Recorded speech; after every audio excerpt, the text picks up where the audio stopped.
السلام علیکم عزیز طلباء، آج کی اس ویڈیو میں آپ کو ترکیب نحوی اور ترکیب نحوی کے لیے کیا اصول اور قوانین مقرر ہیں وہ بیان کروں گا۔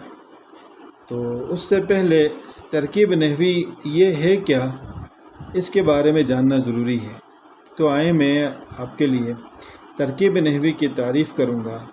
تو ترکیب نحوی کی تعریف کچھ یوں کی گئی ہے کہ جملے کے مختلف اجزاء کو الگ الگ بیان کرنے اور ان کے باہمی تعلق کو ظاہر کرنے کا نام ترکیب نحوی ہے۔ اب ترکیب نحوی کو کس طرح کریں، تو اس کے لیے 5 سے 6 اصول یہاں پہ میں آج بیان کروں گا۔ سب سے پہلا اصول کیا ہے؟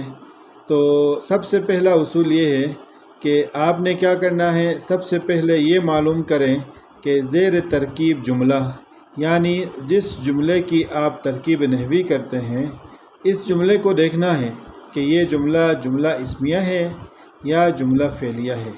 ایک بات ہو گئی۔ دوسری بات، اگر کسی جملے میں فعل ناقص ہو تو وہ جملہ اسمیہ ہوگا۔ فعل ناقص معلوم کرنے کے بعد جملے میں مبتدا اور خبر معلوم کریں۔ تیسری بات، اگر کسی جملے میں فعل ناقص کی بجائے فعل تام ہو تو وہ جملہ فعلیہ ہوگا۔ اس جملے میں فاعل، مفعول اور متعلقات فعل معلوم کریں۔ چوتھی بات، اگر کسی مصرع یا شعر کی ترکیب نحوی کرنا ہو تو پہلے اس کی نثر بنا لینی چاہیے۔ پانچویں بات، ترکیب نحوی میں جملہ اسمیہ کے اجزاء کی ترتیب یہ ہونی چاہیے: فعل ناقص، مبتدا، خبر اور متعلق خبر۔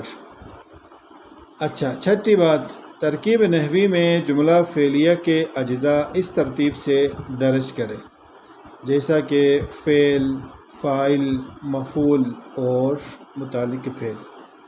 اب میں ایک جملہ اسمیہ کا اور دوسرا جملہ فعلیہ کا آپ کے سامنے میں ان ایک جملوں کی ترکیب نحوی کروں گا۔ تو پہلے میرے پاس ایک جملہ ہے: اکرم نیک ہے۔ اس جملے میں ہے فعل ناقص ہے، اکرم مبتدا ہے اور نیک یہ خبر ہے۔ یہ جملہ